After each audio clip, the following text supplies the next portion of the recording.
दोस्तों, welcome to new blog.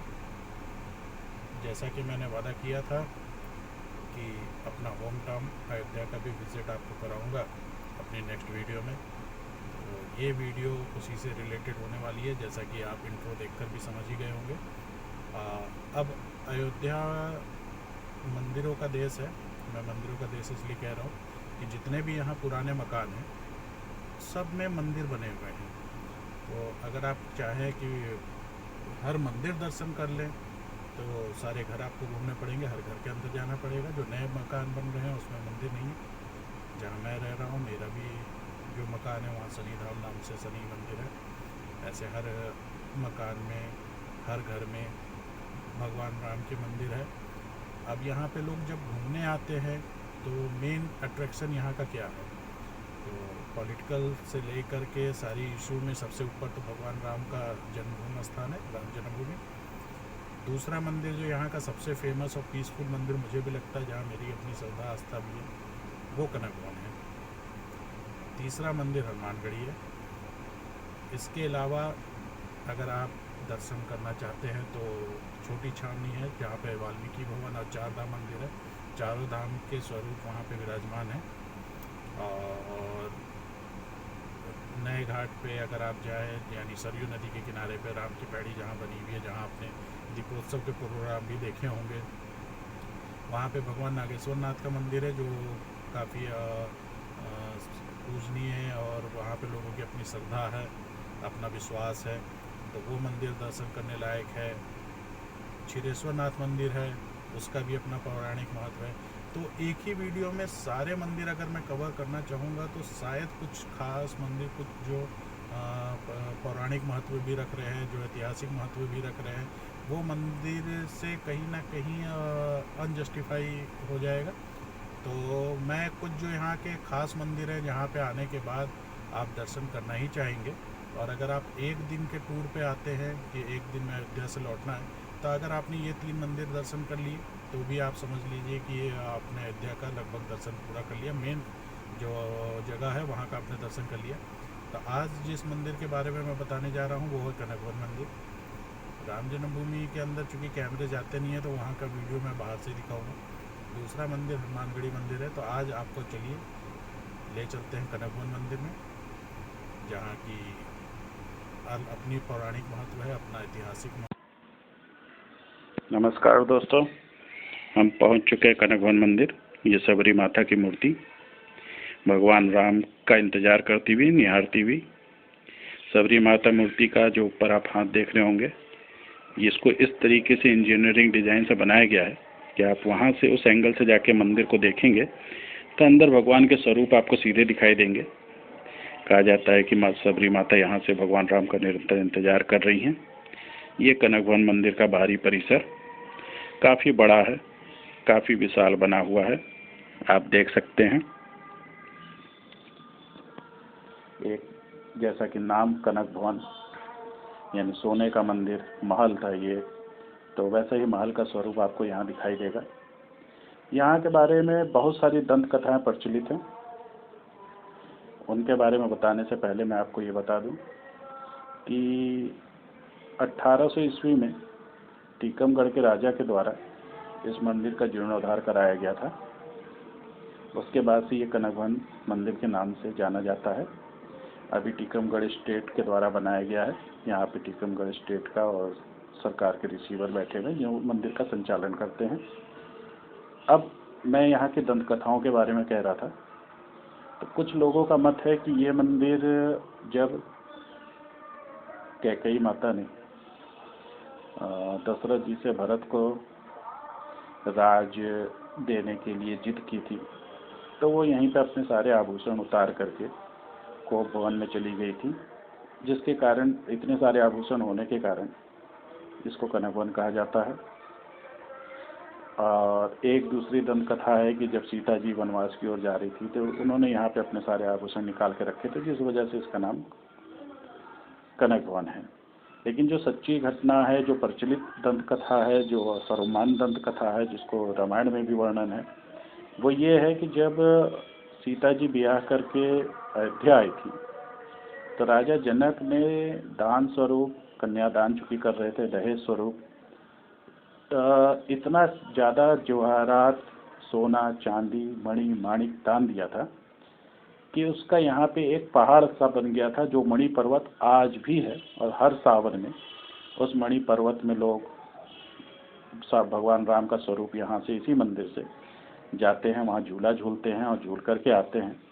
तो लोगों का कहना था कि इतना जवाहरात, इतना के जो मणि पर्वत बना, तो सीता जी जब यहाँ आई थी तो कैकेयी माता ने उनको जब पहली बार मुँह देखा था तो मुँह दिखाई के रूप में उनको ये मंदिर दान दिया था। ये कनक भुवनेश्वर मंदिर, कनक भवन के ठीक सामने शिव जी का एक मंदिर है। कहा जाता है कि भगवान राम और सीता माता, भगवान शंकर उनके आराध्य देव थे, पार्वती की विशेष उपासक थी सीता जी। इस वजह से ये मंदिर का यहाँ निर्माण किया गया था, जहाँ पे नित्य भगवान राम और सीता आकर के भगवान शंकर की आराधना किया करती थी। बाहर से ये देखिए कितना विशाल मंदिर है, और इसके साथ ही आप देखिए कैकेयी माता इंतजार करती हुई, और ठीक उनके सामने मंदिर का गेट, और वहाँ से आप उस हाइट से जाकर के देखेंगे तो अंदर भगवान का स्वरूप आपको दिखाई देगा। इस महल के बारे में बात करें तो जो भी ऊपर आपको जो गुंबद सारे दिखाई दे रहे हैं, इसमें जितने भी कलश थे वो सारे सोने के थे, लेकिन बाद में कुछ लोगों की वजह से चोरी वगैरह की कुछ घटनाएं अंजाम होने लगी, तो कलश सारे उतार करके बाद में वहाँ पीतल के कलश रखे गए। नहीं तो अभी भी यहाँ पे जो टीकमगढ़ स्टेट ने जीर्णोद्धार कराया था तो उन्होंने पूरा सोने के कलश यहाँ पे लगवाए थे। ये मंदिर के अंदर के परिसर का दृश्य है। मंदिर का जो मेन मंदिर, उसके बाहर का बरामदा, ये ऊपर जो आप देख रहे हैं फर्स्ट फ्लोर पे, ये भगवान का शयन कक्ष है। यहाँ पे पूरा स्वरूप बना हुआ है कि भगवान यहाँ सोते थे, यहाँ पे खाना बनाते थी माता सीता, और सारा पूरा एक मॉडल रखा गया था। लेकिन चूंकि अब आम दर्शकों के लिए बंद कर दिया गया, आम आगंतुकों के लिए, क्योंकि पीछे कुछ आतंकवादी घटनाएं आप लोग ने न्यूज़ वगैरह में सुनी हुई थी, जो राम जन्मभूमि परिसर में आतंकवादी घुस गए थे, तो सुरक्षा की दृष्टि से इसको बंद कर दिया गया। बाहर ये जो छोटा सा मंदिर दाएं साइड में आपको दिख रहा होगा, ये भगवान की चरण पादुका है, और उसी के बगल एक छोटा सा मंदिर बना हुआ है जिसमें हनुमान जी की छोटी सी मूर्ति है। कहा जाता है कि भगवान के चरण पादुका की रक्षा हनुमान जी आज भी वहाँ करते हैं, और उसी के नीचे हवन कुंड है। समय समय पे यहाँ पे हवन पूजन वहीं पे होते रहते हैं भगवान के।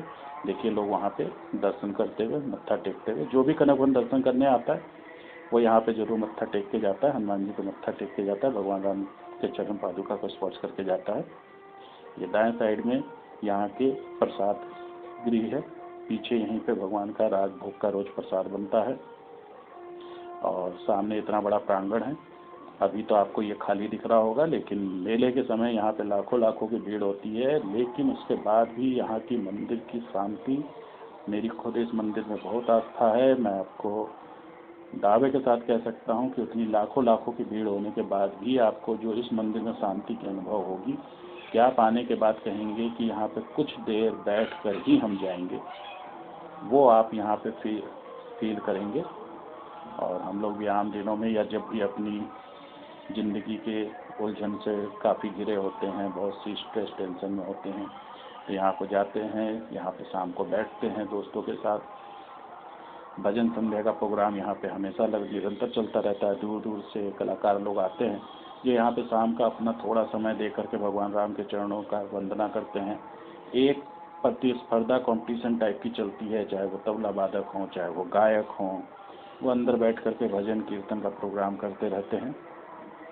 और एक अजीब सा मंत्र मुग्ध, आत्ममुग्ध कर देने वाली छटा होती है। आप उस भजन को सुन करके यहीं कहीं बाहर चबूतरे में बैठ करके उस भजन का आनंद लेंगे, अपने आप को संसार के अन्य बातों से अलग पाएंगे। ये मंदिर के अंदर का दृश्य पुजारी जी प्रसाद चढ़ा करके आते हुए, ये देखिए साइड में शीशे से मढ़े हुई अष्टधातु की सारी मूर्तियां हैं, और अंदर भगवान के स्वरूप दिखाई दे रहे हैं। 4 मूर्तियां आपको अंदर दिखाई देंगी। लोग राम लक्ष्मण भरत शत्रुघ्न की भी समझते हैं, लेकिन ऐसा नहीं है। ये 2 बड़ी मूर्तियां माता भगवान राम और माता सीता की, और छोटी मूर्तियां भी भगवान राम और माता सीता की। छोटी मूर्तियां मेला में, या जैसा मैंने बताया था कि मणि पर्वत में मेला होता है, झूलन उत्सव होता है, उस समय फूल बंगले की यहाँ झांकी होती है। उस समय ये मूर्तियाँ स्वरूप, भगवान के स्वरूप बाहर विराजमान हो जाते हैं। बड़ी मूर्तियाँ अपनी जगह ही प्रतिष्ठित रहती हैं। और आप जैसा कि देख सकते हैं भगवान का श्रृंगार, यहाँ पे जो भगवान एक बार श्रृंगार करते हैं, जो भगवान एक बार वस्त्र पहनते हैं, दोबारा उनको वो वस्त्र नहीं धारण किया जाता है। यहाँ के जो भगवान के स्वरूप हैं, आप देखिए, एक बार जो आदमी यहाँ आ जाता है और भगवान के स्वरूप को निहारता है, वहाँ से उसका हटने का मन नहीं करता। भीड़ के कारण लोगों को हटने के लिए मजबूर कर दिया जाता है, लोगों को हटना पड़ता है। आप भी यहाँ आएंगे तो आपको ऐसा ही लगेगा कि आपको यहाँ से हटने का मन नहीं कर रहा है। ये गजब की छटा है भगवान की। मेरा खुद का आस्था इस मंदिर में इतना ज़्यादा है कि मैं नित्य यहाँ पे आने का कोशिश करता हूँ। जब भी समय निकाल करके यहाँ दर्शन करना चाहता हूँ। देखिए, अलग अलग स्वरूप, अलग अलग वस्त्र, अलग अलग श्रृंगार भगवान की, और कितनी सुंदर भगवान की छटा है। आपने बहुत सारे भगवान के स्वरूप देखे होंगे, मंदिर दर्शन किए होंगे। सबसे अनोखी छटा अगर देखने वाली बात कही जाए तो आपको यहाँ देखने को मिलेगी। एकदम लगता है कि जैसे स्वयं भगवान यहाँ बैठे हुए हैं। ये कोई मूर्ति ना हो करके साक्षात भगवान यहाँ दर्शन देने भक्तों को बैठे हुए हैं। आप देखिए कितना खूबसूरत इनका श्रृंगार, हर दिन का श्रृंगार अलग। हर रोज एक वस्त्र जो भगवान एक बार पहन लेते हैं, दोबारा वो वस्त्र उनको नहीं पहनाया जाता है। इस तरीके से भगवान के श्रृंगार है, इस तरीके से भगवान का स्वरूप है। और सबसे सुंदर या सबसे शांत मंदिर अयोध्या में मोस्टली बहुत सारे मंदिर हैं। यहाँ पे आप समझ ही सकते हैं कि आजकल भक्ति का भी कमर्शियलाइजेशन होने लगा है। पर अयोध्या के जो मेन मंदिर हैं, आप कनक भवन आइए, आप हनुमानगढ़ी जाइए, आप चाहे राम जन्मभूमि जाइए, और भी ऐसे कुछ मंदिर हैं मैं आपको बताऊंगा। यही वो मंदिर है जहाँ पे आज भी आपको ज़बरदस्ती पकड़ के कोई भी दान दक्षिणा देने की बात नहीं कही जाती है। अपनी श्रद्धा से आप जो चढ़ावें, वहाँ के लिए वही बहुत है। कोई भी आदमी अगर आपको इन मंदिरों के नाम पे यहाँ पे कहता है, नहीं मिलेगा कि इस मंदिर पे आप इतना दान चढ़ाएं, इतना दक्षिणा चढ़ाएं, क्योंकि ये मंदिर अलग ही, यहाँ केवल लोग भक्ति भाव से आते हैं। किसी प्रकार की लूट खसोट नहीं है यहाँ पे। देखिए भगवान का स्वरूप, अलग अलग स्वरूप, आप आनंद लीजिए इन स्वरूप का। और अगर ये स्वरूप आपको सच में आनंदित करते हैं तो मेरा ये वीडियो बनाने का उद्देश्य सफल हो जाएगा। अयोध्या में आप जब भी आएँ, अगर आपने ये मंदिर किसी भी कारण से आप चूक गए, नहीं दर्शन कर पाते हैं, तो समझ लीजिए कि आपका अयोध्या का दर्शन ही अधूरा रह गया है। अगर आप एक दिन का भी टूर बना करके आते हैं कि आप सुबह यहाँ पहुँच गए, तो ये 3 मंदिर, राम जन्मभूमि, हनुमानगढ़ी और कनक भवन, आप ये 3 मंदिर बहुत आराम से दर्शन कर सकते हैं। कहीं भी और भटकने की आपको ज़रूरत नहीं है। पहले ये 3 मंदिर दर्शन कर लें आप, उसके बाद बाकी जगह घूमने के लिए आप सोचें। आकर के सब्जियों स्नान करें, उसके बाद सारे मंदिर आप दर्शन करें।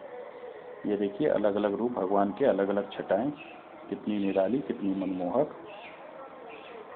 आप खुद मंत्र मुग्ध हो गए होंगे, मुझे पूरा उम्मीद और पूरा विश्वास है। और अगर वास्तव में आपको मंत्र मुग्ध कर दिया हो भगवान के स्वरूप ने, तो मेरा भी वीडियो बनाने का उद्देश्य सफल। ये देखिए 56 भोग का भगवान की पूजा होती है। अन्नकूट की पूजा के दिन, अगले दिन दिवाली के बाद अन्नकूट की पूजा होती है। उसमें 56 भोग भगवान को चढ़ाया जाता है। उसका झांकी की, फूल बंगले की झांकी होती है। वो आने वाली वीडियो में मैं आपको वो भी दिखाऊंगा। इस उम्मीद के साथ कि आपको ये वीडियो पसंद आया होगा, तो मेरे चैनल को लाइक करें, सब्सक्राइब करें। अगर आपको कुछ और जानना